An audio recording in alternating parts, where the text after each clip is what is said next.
Halo semuanya, memang sudah lama sejak kita melakukan video ini, cuman melihat apa yang sedang terjadi, kami rasa ini adalah hal yang penting untuk kami utarakan.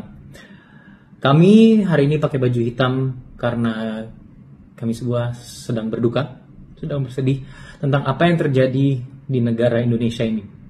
Ya, dan sebelum kita memulai, kami berdua pengen mengucapkan turut berduka cita kepada saudara Afan Kurniawan, supir ojek online yang ditabrak dan dilindas oleh Brimob dan meninggal dunia. Kita ingin mengucapkan bela sungkawa kepada keluarga, rekan-rekan yang ditinggalkan, semoga diberi ketabahan dan kejadian ini menjadi refleksi untuk kita semua ya. Beliau sungguh adalah pahlawan Indonesia yang gugur dalam melaksanakan tugasnya. Ya. Sebelum kita bahas ke situ, kita akan tarik mundur lagi. Apa sih sebenarnya yang terjadi di demo-demo ini? Apa tuntutan-tuntutan dari kita semua untuk Dewan Perwakilan Rakyat? Nah, jadi demo ini muncul karena ada pemberitaan tunjangan DPR yang naik drastis. Adanya tunjangan-tunjangan yang banyak sekali dan sampai di angka yang tidak masuk akal menurut kami semua. Lalu banyak sekali statement-statement dari yang harusnya menjadi perwakilan rakyat yang juga tidak mewakili dan tidak bijak sebenarnya untuk diucapkan. Contoh ketika adanya isu tunjangan tersebut, lalu mereka menanggapinya dengan kata cuma segini, cuma 12 juta, cuma segini, ini tidak besar. Dan ada juga yang bilang yang protes itu adalah orang tolol dan semuanya. Jadi banyak sekali statement-statement yang sebenarnya tidak bijak yang keluar dari mulut Dewan Perwakilan Rakyat. Adapun yang bilang karena ini semua masuk akal karena perjalanan menuju kantor itu harus menempuh macet. Yang ironisnya kemacetan ditempuh biasanya dengan mobil mewah yang juga hasil dari fasilitas pajak dan rakyat yang membayar. Ya. Bagaimanapun ini semua terjadi setelah ketika pengumuman adanya kenaikan dalam tunjangan, sebuah video dan footage viral di dalam kantor Dewan Perwakilan Rakyat. Para orang-orang ini yang seharusnya mewakilkan rakyat, mewakilkan kami semua joget-joget dengan gembira. Tentu ini menimbulkan rasa amarah, rasa kekecewaan dari seluruh rakyat Indonesia. Dan rasanya malu sekali ya mendengar banyak sekali statement dari anggota yang harusnya menjadi perwakilan rakyat gitu ya. Di saat meremehkan besarnya tunjangan tersebut dengan kata cuma atau mewajarkan itu semua dan bilang protesnya kita ini berlebihan gitu. Apalagi kalau mempermasalahkan atau mengeluhkan soal pekerjaannya di saat naik mobil mewah, rumahnya bagus, pakai barang branded gitu ya. Dan bukan hanya mengenai hal itu. Permasalahan dari ini semua adalah tunjangan naik, mereka berbahagia. Sedangkan tunjangan itu dinaikkan dari hasil pajak yang juga dibayar oleh rakyat, yang wajib dibayar oleh rakyat. Kok bisa mereka memberikan pembelaan terhadap tunjangannya tersebut dan membandingkan dengan pekerjaannya? Di mana pekerjaannya bisa kita lihat dari gaya hidupnya sangat mewah dan berkecukupan gitu ya. Tapi kalau misalnya kita lihat di daerah-daerah, kebetulan aku juga baru pulang dari Nusa Tenggara Timur, aku ke salah satu desa namanya Desa Kuaitai yang lagi terkena bencana alam, jalanannya banyak rusak, rumahnya hancur, banyak anak-anak sekolah yang harus jalan kaki ke sekolahnya, kehilangan orang-orang yang mereka sayang.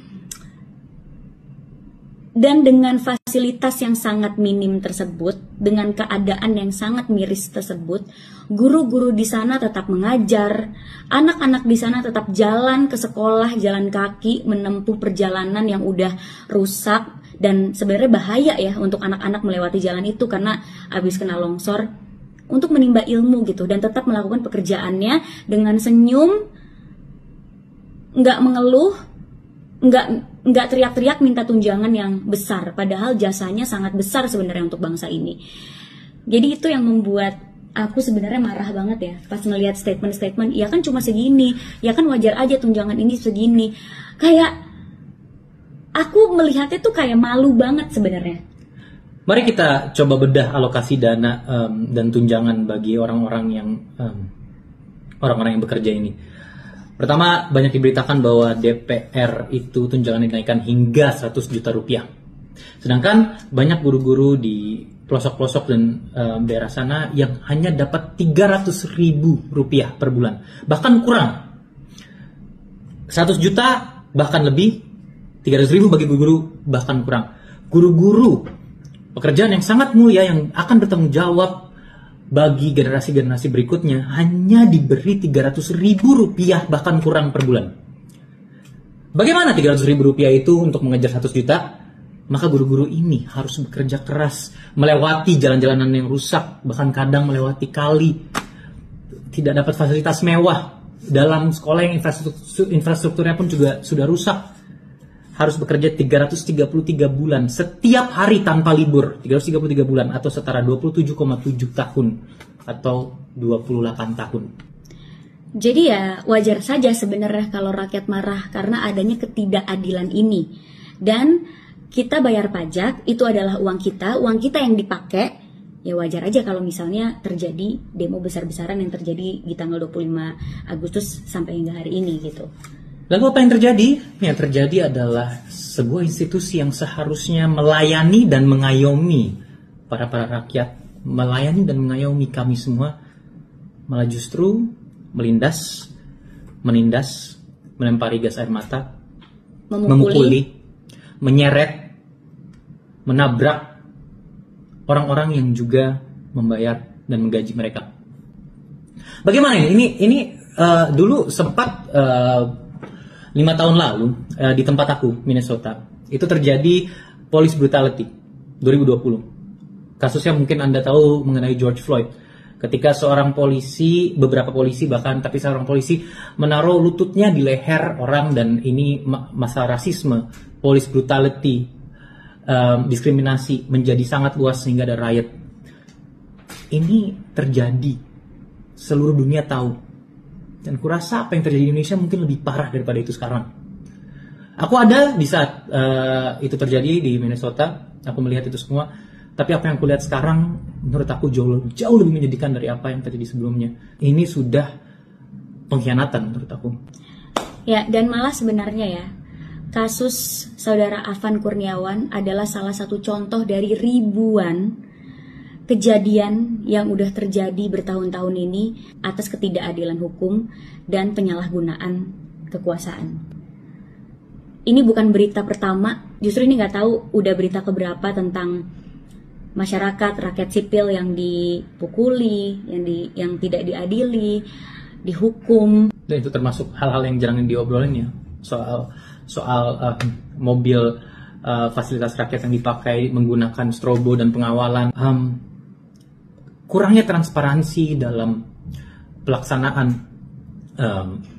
sistem ini sangat, bukan hanya memprihatinkan, tapi sangat-sangat merugikan kita semua sebagai rakyat Indonesia yang cinta akan negaranya. Ya, dan di saat Dewan Perwakilan Rakyat tersebut sedang mencalonkan diri, setiap hari pasti akan selalu posting di sosial media, lagi belusukan, lagi main ke gang-gang kecil, lagi mengunjungi sekolah-sekolah. Tapi di saat seperti ini, kenapa work from home? Kenapa di saat ada demo kalian ada di rumah? Metodologi apa yang lebih menarik ketika kita lihat negara-negara maju, para public servant, lagi dan lagi, pelayan rakyat, itu tidak digambarkan menjadi orang-orang yang hidup dengan kemewahan, dipenuhi fasilitas-fasilitas yang dibayari oleh taxpayers money atau dari pajak gitu. Ini kita lihat di negara maju tidak ada yang seperti itu. Mereka menjadi orang yang betul-betul mencoba untuk melayani rakyat. Idealnya seperti itu. Semoga kejadian ini bisa menjadi refleksi dan penggerak untuk kita semua, membuka mata bahwa Indonesia sedang tidak baik-baik aja. Dan semoga uang pajak yang kita bayarkan tidak dipakai untuk membeli jam-jam mewah para Dewan Perwakilan yang dipakai di rapat-rapat itu ya. Semoga itu bukan uang kita. Semoga itu uang pribadi mereka. Panjang umur perjuangan, hidup demokrasi Indonesia. Semoga tidak rip keadilan. Semoga keadilan masih bisa kita perjuangkan.